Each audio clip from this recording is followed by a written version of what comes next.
If you're building a business or rebuilding one, you've probably heard about having the right strategy, the right people, the right systems. But let me tell you, none of that matters if you don't have the right mindset. Today, we're talking about having a business growth mindset, what it really is, how it changes the way you lead, and why it might be the single most important shift a business owner can make. Look, I'm not talking about wishful thinking or putting motivational quotes on the wall. I'm talking about a fundamental belief that your skills, your results, and your company's potential can grow through effort, learning, and persistence. This is how you go from a small business to a smart business to a scalable business. So let's dig in. Welcome to the Launch Capsule. With your host, James DuBos. Buckle up because your launch capsule begins now. Liftoff. We have a liftoff. Hey everyone, Jim DuBos here, and welcome back to the Launch Capsule. First things first, what exactly is a growth mindset, and how is it different from a fixed mindset? A fixed mindset says, I am who I am. I'm either good at something or I'm not. It believes that your abilities, intelligence, and potential are basically set in stone. And when someone with a fixed mindset hits a wall, what do? They retreat. They blame the market. They avoid risk. They protect their ego.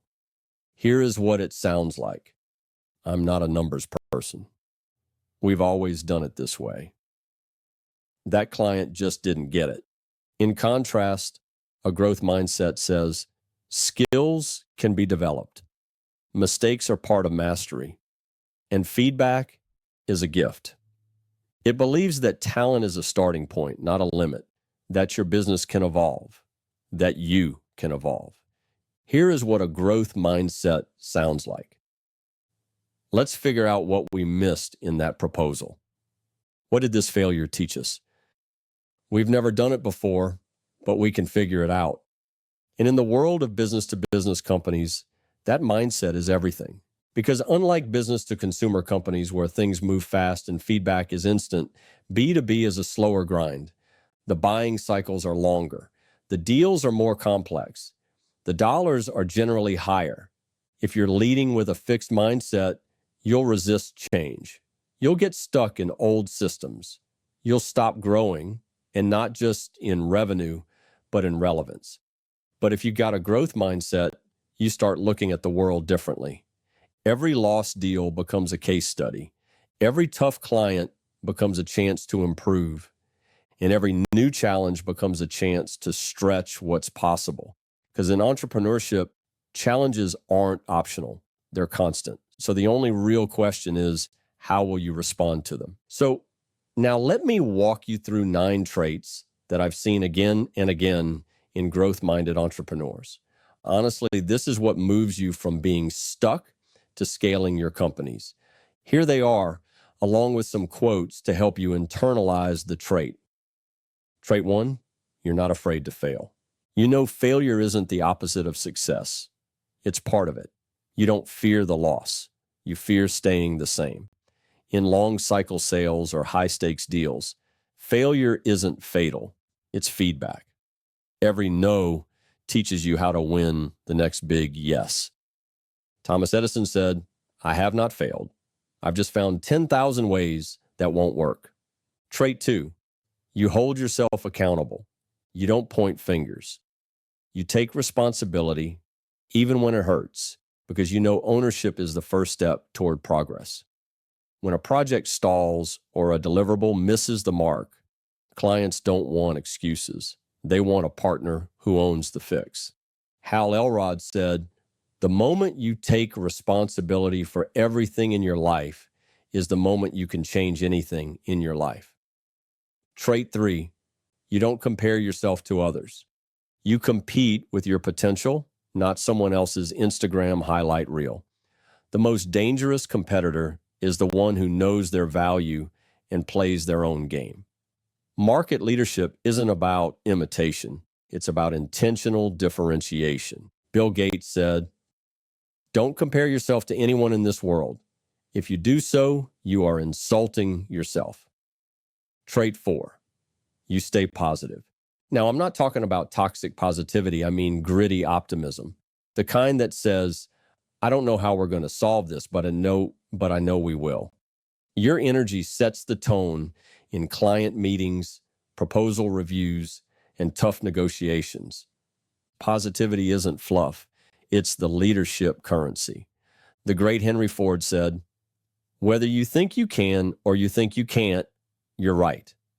Trait 5, you're constantly learning. Podcasts, books, coaches, mentors.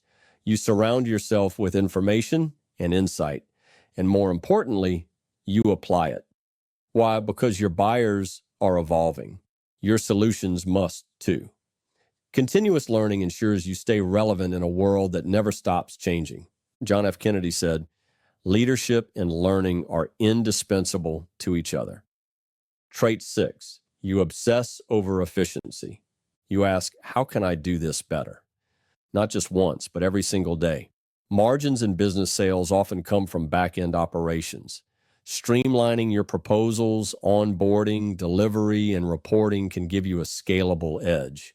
Steve Jobs said, if you define the problem correctly, you almost have the solution. Trait 7, you know your priorities. You don't chase everything. You identify the 1 to 2 moves that actually matter, and you focus your energy there. It is important to remember that not every lead is strategic. Not every product is scalable. Knowing your highest value use of time and talent is what separates busy from effective. Stephen Covey famously said, the key is not to prioritize what's on your schedule, but to schedule your priorities. Trait 8, you're resilient. You take hits, you lose deals, you have rough quarters, but you get back up again and again and again. I know after 35 years that big contracts fall through, partners ghost you, budgets get cut. In business sales, resilience isn't optional. It's a survival skill. Winston Churchill said that success is going from failure to failure without losing enthusiasm. Trait 9, you gain expertise. You don't stay surface level. You go deep. You become a master in your lane because mastery builds confidence, and confidence attracts opportunity. I think this is how entrepreneurs generate their own luck. When deals are worth 6 or 7 figures, buyers don't want generalists. They want specialists. Expertise is the trust accelerator. Mark Cuban says that if you're not learning, you're falling behind. Somebody else is hungry. Now, if you're listening to that list and thinking, man, I don't check every box, good. That means you're self-aware. The goal isn't to have it all figured out. The goal is to get better. So how do you start building a growth mindset right now? Let me give you 4 simple but powerful ways. 1, set learning goals.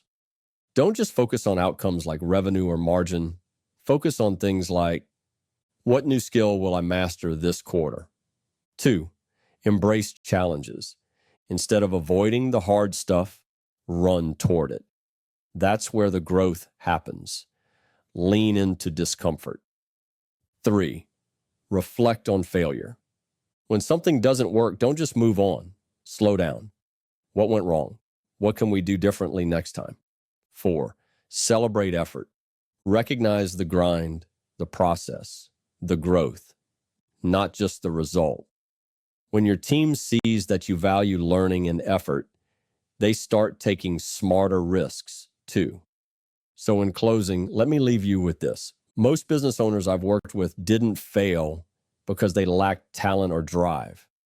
They failed because they got stuck in old thinking. But if you build this growth mindset, and I mean really commit to it, there's no limit to how far you can go. As I often say, you don't need to be perfect. You just need to be relentless. That's a wrap for today's episode of The Launch Capsule. With your host and mentor to success, James DuBos. If you enjoyed today's episode, don't forget to subscribe and share.